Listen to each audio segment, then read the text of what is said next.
जय हिंद दोस्तों, स्वागत है आपका हमारे YouTube चैनल जेएमएस इंस्टीट्यूट में। आज जो हम टॉपिक कवर करने वाले हैं इसका नाम है लिबरल फेमिनिज्म, उदारवादी नारीवाद। दोस्तों, टॉपिक को शुरू करने से पहले प्लीज़ चैनल को सब्सक्राइब कर दीजिए ताकि हमें एक तरह का मोटिवेशन मिले। आइए दोस्तों, बिना टाइम वेस्ट किए अपने टॉपिक की शुरुआत करते हैं। तो टॉपिक को अच्छे से समझने के लिए पहले हम अपने टॉपिक के दोनों शब्दों का मतलब समझेंगे।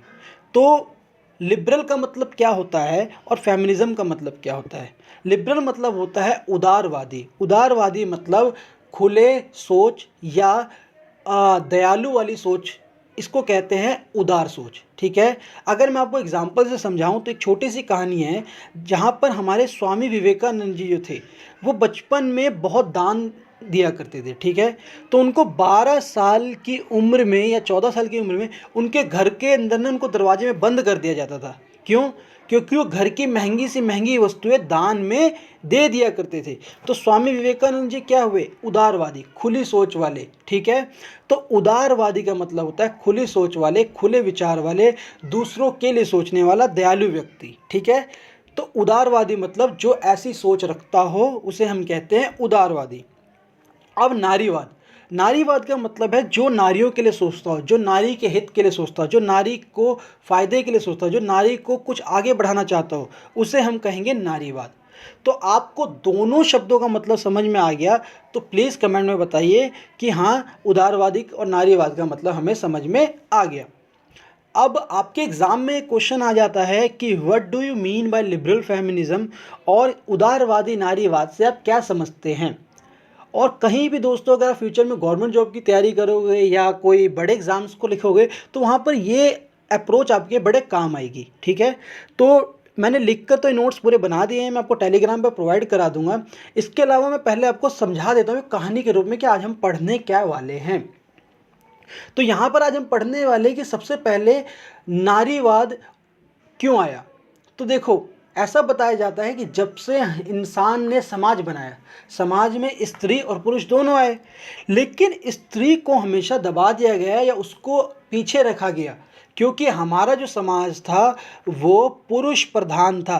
पुरुष प्रधान मतलब घर का मुखिया पुरुष, राज्य का मुखिया पुरुष, और हर जगह पुरुष को ज़्यादा जगह मिलती थी महिला के कंपैरिजन में। ठीक है, और महिला को क्या समझा जाता था? महिला को ये समझा जाता था कि उसका काम है घर में घर के काम करना, और दूसरा वो सिर्फ अच्छी माँ, अच्छी बीवी और अच्छी बेटी बन जाए, उसका यही काम है। और कोई भी काम करने से पहले पुरुष से पूछा जाएगा, तो मतलब पुरुष के दबाव में हमेशा महिला रही।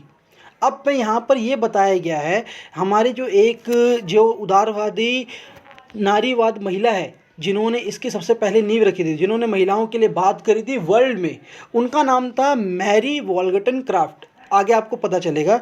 तो मैरी वॉलगटनक्राफ्ट ने कहा था कि हो सकता है महिला और पुरुष का शरीर अलग अलग हो, लेकिन माइंड जो होता है वो दोनों का तो एक है, ब्यूटीफुल माइंड। अगर उस दिमाग को नहीं जगह मिली, जैसे मान के चलो दोस्तों, अगर हम किसी महिला को साइंटिस्ट नहीं बनने देंगे, कुछ बनने नहीं देंगे, तो वो कितनी सारी नई खोजों से हम वंचित हो जाएंगे, है ना। समझ लो हम 50% हमारा समाज रहेगा। जैसे मान के चलो अगर सिर्फ लड़के लड़के पढ़े तो जो भी खोज होगी वो लड़के करेंगे, 50% दिमाग जो है वो घरों में रह जाएगा, जिसके पास ये क्षमता है कि वो आगे बढ़कर हमारे लिए कुछ कर सकते हैं। तो यहाँ तक समझ में आया कि नारीवाद की बात क्यों उठी। अब जब नारी की बात उठी तो यहाँ पर ये बात उठी कि भाई महिलाओं को भी पुरुष के बराबर दर्जा मिले, और ना मिले तो महिला को अपनी स्वतंत्रता मिले, उदारवादिता मिले। तो महिलाओं की उदारता के लिए जिसने बात करी वो शुरू हो गई थी 1700 सन के बाद। ठीक है दोस्तों, तो पहली बार महिलाओं के लिए आवाज़ कहाँ उठी? पहली बार महिलाओं के लिए आवाज़ उठी 5 मई 1779 में। कहाँ पर उठी? 1789 मतलब हिंदी में हो सकता है मैं गलत बोल गया हूँ। तो 1789 से 1799 में जब फ्रांसीसी क्रांति हुई, तो उस फ्रांसीसी क्रांति में महिलाओं ने भी भाग लिया, और जब महिलाओं ने वहाँ पर भाग लिया तो महिलाओं को ये अधिकार मिले कि वो भी वोट दे सकती है, वो भी अपना लीडर चुन सकती है। तो अब तक मैंने आपको जो समझाया समझ में आया कि भाई उदारवादी नारीवाद के अंदर सबसे पहली बात उठी कि महिला को उसके हमेशा पुरुष प्रधान समाज के द्वारा दबा दिया गया है, उसे ऊपर नहीं आने दिया गया। फिर उसके बाद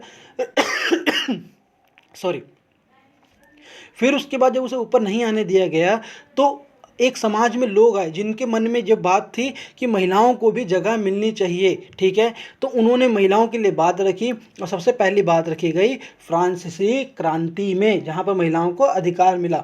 फिर उसी तरह से अमेरिका में अधिकार मिला, उसी तरीके से इंग्लैंड में अधिकार मिला और धीरे धीरे करके दुनिया के हर देश में लगभग कुछ देशों को छोड़कर महिलाओं को ये अधिकार मिले कि वो भी पुरुष की तरह समाज में आगे आ सकती हैं। ठीक है दोस्तों, तो यहाँ पर उदारवादी नारीवाद हो। दूसरी बार फिर एक मूवमेंट चलाए गए, किन आंदोलन चलाए गए जहाँ पर महिलाओं को अधिकार दिया गया। ठीक है दोस्तों, उसके बाद में महिला को सशक्त बनाने की बात हुई कि कैसे महिला को इतना पावरफुल बनाया जाए कि वो अपने लिए आगे आकर बात करे, ठीक है, या आगे उठकर आए। और उसके अलावा यहाँ पर 2013 में एक आंदोलन चला, उसके बाद में कैसे कैसे समय समय पर महिलाओं को आगे बढ़ाया गया और उदारवादियों ने इसके लिए क्या क्या किया, मैरी वॉलगेनक्राफ्ट ने क्या क्या किया। तो यही सब चीज़ें हम पढ़ने वाले हैं और यही आपको एग्ज़ाम में लिखना होगा। ठीक है दोस्तों, और इसी सोच को आपको आके रखना होगा अपने इंटेलिजेंसिया के लिए। ठीक है, तो आपको समझ में आ गया? प्लीज़ मुझे कमेंट करके बताइए। तो यहाँ पर आप सबसे पहले जब ये अपना आंसर लिखोगे या इसको समझोगे तो यहाँ पर सबसे पहली बात की गई है उदारवाद नारीवाद में इंट्रोडक्शन की। ठीक है, तो पहले हम समझते हैं कि इसका डेफिनेशन क्या होता है। ठीक है, तो उदारवादी नारीवाद विशेष रूप से मतलब उदारवादी नारीवाद जो फेमिनिज्म है, लिबरल फेमिनिज्म है, उसका एक ही मोटो है कि व्यक्तिगत अधिकार हो। व्यक्तिगत हमारा अधिकार हो मतलब पर्सनल अधिकार। ठीक है, अगर महिला पढ़ना चाहती है, खेलना, कुछ भी करना चाहती है, उसके अधिकार मूल रूप से मिलने चाहिए नागरिक और राजनीतिक अधिकारों को ढांचों में। उसको हर एक राइट मिलना चाहिए अगर वो कुछ करना चाहती है तो। ठीक है, उसको रोका नहीं जाना चाहिए। यही फेमिनिज्म है, यही नारीवाद है। जोरदार प्रयासों के परिणाम स्वरूप महिला मत अधिकार की ऐतिहासिक उपलब्धि हुई जिसने बाद में महिला को सशक्तिकरण व अन्य मार्गों के द्वार खोल दिए। तो देखो दोस्तों, अब कोई नेता है, उसे पता है कि मेरे को वोट मिलेंगे तभी मैं कुछ कर पाऊंगा। अब इसके पास इसको सॉरी दोस्तों, सॉरी, वेरी सॉरी। तो यहाँ पर क्या हुआ, अब ये नेता है, इसे पता है कि मेरे को वोट महिलाओं के भी चाहिए, पुरुषों के भी चाहिए। तो अगर ये महिलाओं के लिए काम नहीं करेगा तो इसके हारने की संभावना नहीं है कि इसका ये वाला बंदा जीत जाएगा। तो इसीलिए जब महिलाओं को सबसे पहला वोट का अधिकार मिला तो कहीं ना कहीं पहले सशक्तिकरण वहीं से हो गया। पहले सशक्तिकरण मतलब उसको पहली मजबूती वहीं से मिली। तो उदारवादी नारीवाद में सबसे पहला फ़ायदा या फिर सबसे पहली जीत जब हुई जब महिलाओं को वोटिंग का अधिकार मिला। ठीक है, अब आप बताओगे इंट्रोडक्शन में मुख्य रूप से अधिकार के ढांचों को नियोजित किया है और मुख्य रूप से राजनीतिक और नागरिक अधिकारों को लैंगिक न्याय की मांग करने के लिए नारीवादी की पहली लहर उदारवादी रही है। तो जो महिलाओं के लिए सबसे पहले बात करी थी महिलाओं ने, ठीक है, जो नारीवादी मतलब कि नारीवाद थे, वो कहाँ से उठ कर आए थे? वो लिबरल लोग थे। वो लोग थे जिन्होंने कहा था कि महिलाओं के लिए अधिकार होने चाहिए, महिलाओं को राजनीति में भाग मिलना चाहिए, महिला को नागरिक समझा जाना चाहिए। पहले तो महिला को नागरिक नहीं समझते थे, ठीक है, और लैंगिक न्याय, उनको साथ न्याय होना चाहिए। नहीं कि अगर वो महिला है तो पढ़ नहीं सकती, ये नहीं कर सकती क्योंकि सिर्फ वो महिला है। ठीक है, तो सबसे पहली जो बात कही गई वो उदारवादियों ने करी। जो लिबरल थे या निलिबरल स्कूल जो था उसने महिलाओं के लिए बात की। महिला के प्रभुत्व को लागू करना यह फ्रांसीसी क्रांति से प्रेरित था। तो मतलब पहले जो वोटिंग अधिकार थे कहाँ से मिले थे? फ्रांसीसी क्रांति से मिले थे। ठीक है, 1789 में, मतलब 1789 से 99 तक वॉर चली थी और उस क्रांति चली थी और उस क्रांति के बाद महिलाओं को अधिकार मिले थे। उदारवादी नारीवादी विद्वानों ने पुरुषों और महिलाओं की समानता पर विचार पर जोर दिया। तो उदारवादियों का क्या विचार था कि महिला और पुरुष को समान अधिकार मिले, समानता मिले। ठीक है, व्यक्तिवाद और तर्कवाद के दर्शन ने उन्हें महिलाओं को स्वतंत्र और स्वायत्त व्यक्ति के रूप में पेश करने में सक्षम बनाया। ठीक है, तो मैंने क्या बताया था आपको शुरू में कि हमें तर्क होना चाहिए, एक व्यक्तिवाद मतलब दर्शन होना चाहिए, एक विचार आना चाहिए। ठीक है, जिससे कि स्वतंत्रता आए, खुले विचार आए। तो लोगों में खुले विचार डालने वाला कौन था? ठीक है, तो खुले विचार डालने वाला कौन था? लिबरल थे, ठीक है, आपको उदारवादी लोग थे, जिसकी अपनी पहचान और हित हो। उस समय तक महिलाओं को कभी भी एक अलग प्राणी के रूप में मान्यता नहीं दी गई थी, जो निर्णय लेना चुनाव करने में सक्षम थी। हमेशा अपने पुरुष को समक्ष पर निर्भर समझा जाता था। तो यहाँ तक समझ में आया दोस्तों कि अब तक जो था महिलाएं ना पुरुष पर निर्भर थी, ठीक है, लेकिन यहाँ पर एक उदारवादी आए, उन्होंने कहा नहीं, आपको पुरुष पर निर्भर होने की ज़रूरत नहीं है, आप खुद पर कैपेबल होइए। अब सोचिए ना, इतने लंबे समय तक महिला को ये बताया गया कि उसे पुरुष के अधीन रहना है, तो वो कहाँ से अपने लिए बात रखती, ठीक है। तो हमें महिलाओं को बताया गया, उसे जगाया गया, उसे समझाया गया कि उसे भी आगे आना चाहिए। और ये काम किसने किया? उदारवादी नारीवाद ने। उस समय की महिलाओं को खुद को अभिव्यक्त करने या अपने व्यवसाय का पालन करने के लिए किसी भी स्वतंत्रता का आनंद नहीं मिलता था। दोस्तों, अभिव्यक्त अपनी बात नहीं रख पाती थी महिला, हमेशा उसे डर रहता था, ठीक है, कि भाई मेरे पति क्या सोचेंगे, मेरे पिता क्या सोचेंगे और मेरे बच्चे क्या सोचेंगे। और ना वो कोई व्यवसाय कर सकती थी, ना वो बिजनेस कर सकती थी। अब देखो दोस्तों, आप शार्क टैंक या कुछ देखते होंगे, या फिर आज के टाइम में शार्क टैंक से भी हटा के देखें तो आप देख लीजिए कितनी सारी कंपनीज के फाउंडर, जो कंपनी बनाई है वो महिलाओं ने बनाई है, ठीक है। तो अगर महिला घर में रह जाती तो शायद वो कंपनियां आज नहीं आ पाती, है ना दोस्तों। तो यही बात यहाँ पर बताई गई है कि महिला को खुद को अभिव्यक्त करने के लिए उसके व्यवसाय, उसका बिजनेस, ये सब किससे मिला? नारीवाद या सॉरी उदारवादी नारीवाद से मिला। समाज ने उन पर ऐसे नियम थोप दिए थे कि इनकी स्वतंत्रता सीमित हो गई थी और उनकी गतिशीलता सीमित हो गई थी। मतलब कि उनके अंदर जो आगे बढ़ने की शक्ति थी वो खत्म हो चुकी थी, उनके अपने विचार खत्म हो चुके थे। क्यों? क्योंकि उनको पुरुषों के द्वारा रोक दिया जाता था, या फिर उनको समाज में कहीं ना कहीं उन्हें रोक दिया जाता था। तो यहाँ पर सिर्फ यही बात इंट्रोडक्शन को बतानी है कि रोका जाता था, और इसको आगे कौन लेके आया? उदारवादी लोग लेके आए, ठीक है। तो यहाँ तक समझ में आ गया। अब यहाँ पर मैरी वॉल्सनक्रॉफ्ट, जिसके बारे में आप आगे भी पढ़ोगे, उन्होंने बताया the mind has no gender, ठीक है। अगर सोचने दिमाग, अगर आप अपने शरीर से सिर्फ एक दिमाग को अलग कर दीजिए महिला पुरुष के, तो महिला और पुरुष दोनों सोचेंगे, है ना, और उसमें कोई भेदभाव नहीं करेगा, ठीक है। अगर आपको कोई मैथ का क्वेश्चन देंगे या साइंस का क्वेश्चन देंगे, कुछ भी देंगे, ठीक है, तो उसमें जब आंसर लिखना होगा तो महिला का जो दिमाग है या पुरुष का दिमाग है, दोनों अलग अलग काम नहीं करेगा, ठीक है। माइंड जो है बिल्कुल ऐसी चीज़ है जो सेम है उन दोनों में। तो यहाँ पे बताइए, जब माइंड हैज़ नो जेंडर, दिमाग नहीं जानता कि वो महिला है पुरुष है। In the context of gender equality, liberal feminist advocate a society in which women hold political equality with man. यहाँ बताइए कि जब दिमागों में कोई फ़र्क नहीं है, क्योंकि दिमाग से हम पूरे शरीर ऑपरेट करते हैं, तो ऐसा फ़र्क समाज ने खुद क्यों बनाया है, ये बात मैरी वॉल्सनक्रॉफ्ट ने बताई थी। इसीलिए मैंने इसे एज इट इज़ यहाँ पर लिखा है, इसमें कोई हिंदी या इसमें मैंने कोई अपना कुछ नहीं डाला। तो यहाँ पे आप समझ रहे हो कि कितनी ये प्यारी लाइन है। यहाँ पे क्या बताया गया कि हमें इसीलिए भेदभाव नहीं करना चाहिए क्योंकि हम दोनों के जो दिमाग है वो तो एक तरह सोचते हैं, ठीक है। तो यहाँ पर यही बात कही गई है, ठीक है। यहाँ तक समझ में आ गया आपको दोस्तों? प्लीज़ कमेंट करके यार बताते रहिएगा समझ में आ रहा है कि नहीं। और इसके अलावा मुझे कोई भी फीडबैक दोगे तो बहुत अच्छा है, क्योंकि फीडबैक बहुत ग्रो करने में, बहुत फ़ायदा करने में हमारे काम आता है। तो यहाँ तक आपको समझ में आ गया क्या क्या है। अब इसे एग्ज़ाम में लिख दोगे, और ये नोट्स मैं टेलीग्राम पे आपको प्रोवाइड करा दूंगा, जिसका लिंक कमेंट बॉक्स में होगा, ठीक है।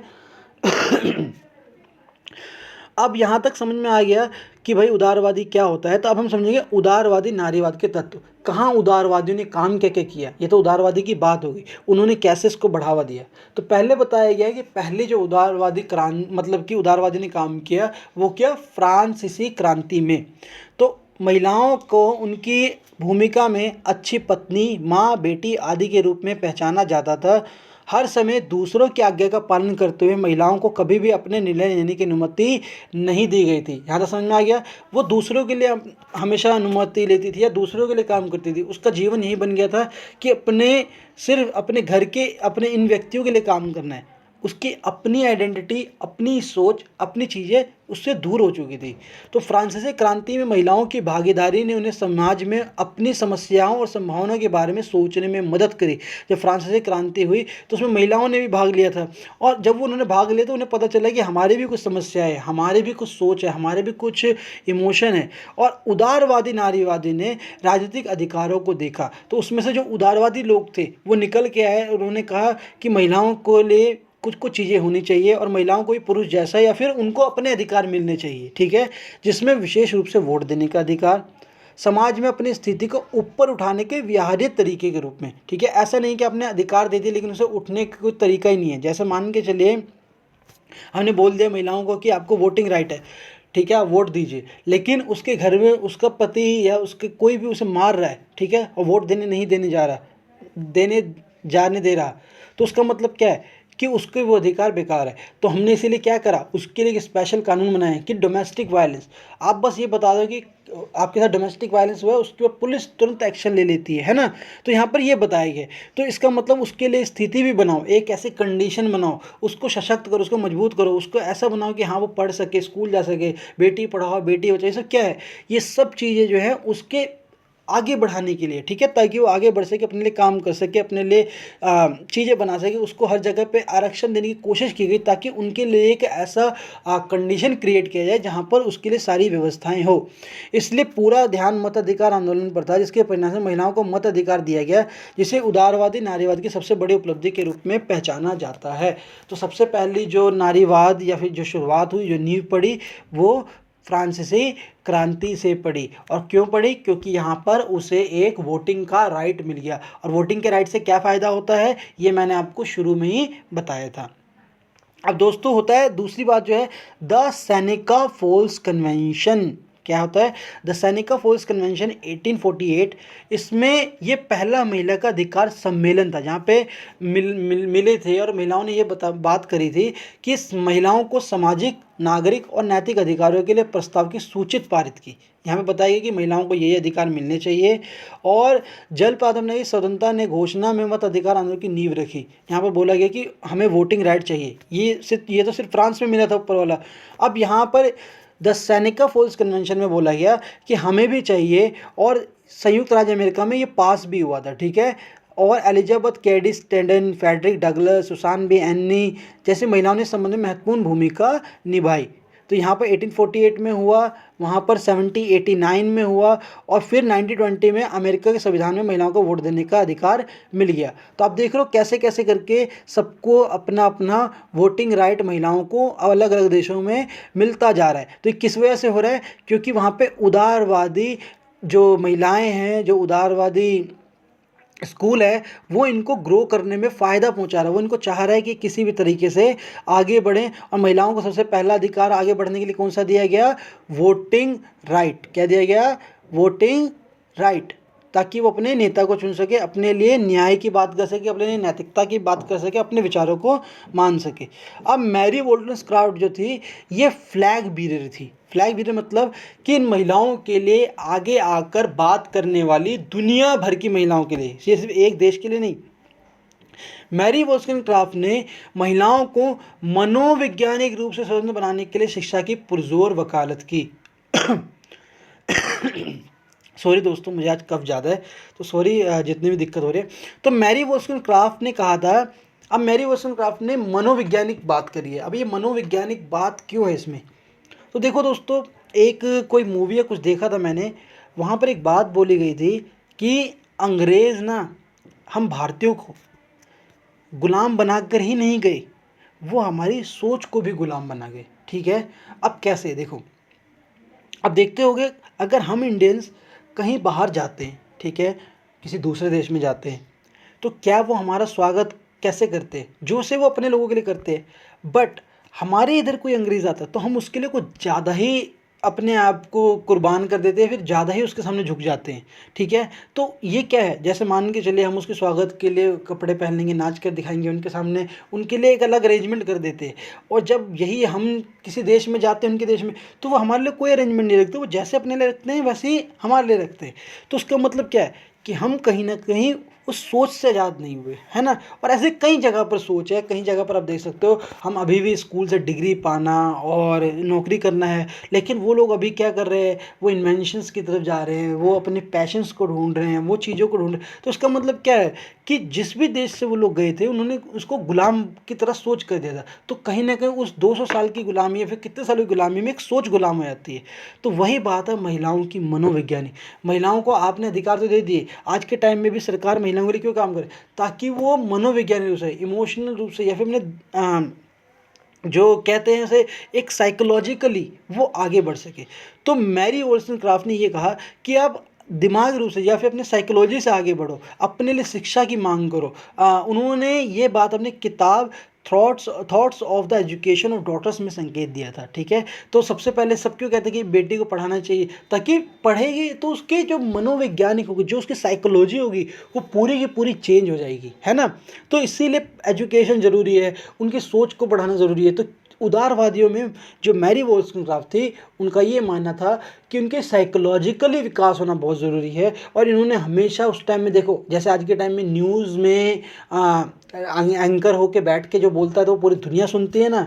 जैसे मान के चलो कुछ भी होगा तो न्यूज़ आज के टाइम में सबसे अच्छा तरीका है जो एक जगह से दूसरी जगह खबर को पहुंचा देता है। सोशल मीडिया अच्छी चीज़ है, लेकिन उस ज़माने में जब जिस टाइम में ये महिलाओं के अधिकारों की बात हो रही थी, उस टाइम में किताब ही एक ऐसा ज़रिया होती थी जो लिखी जाती थी, छपी जाती थी, जिससे एक बहुत बड़ा बदलाव आता था। तो मैरी वॉल्सनक्राफ्ट जो थी, उन्होंने ये बुक लिखी, किताब the thoughts on the education of daughters.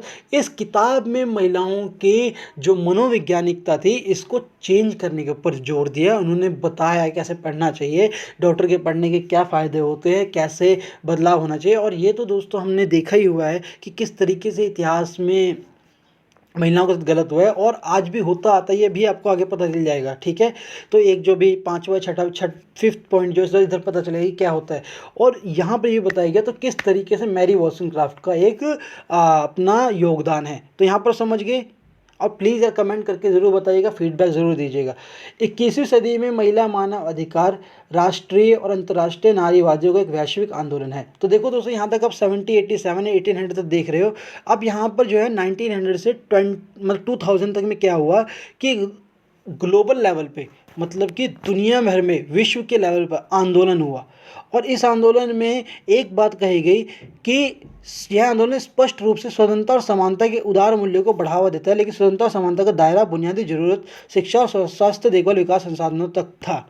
तो यहाँ पर बताया गया कैसे भी करके महिलाओं को स्वतंत्रता मिलनी चाहिए, समानता मिलनी चाहिए, उससे ज़रूरत की हर चीज़ मिलनी चाहिए, शिक्षा मिलनी चाहिए, स्वास्थ्य मिलना चाहिए। ठीक है, तो यहाँ पर महिला मानव अधिकार, महिला के कुछ अपने जो मानव अधिकार है, इसके लिए दुनिया भर में मंच पर खड़े होकर दुनिया के हर देशों के लिए बात कही गई।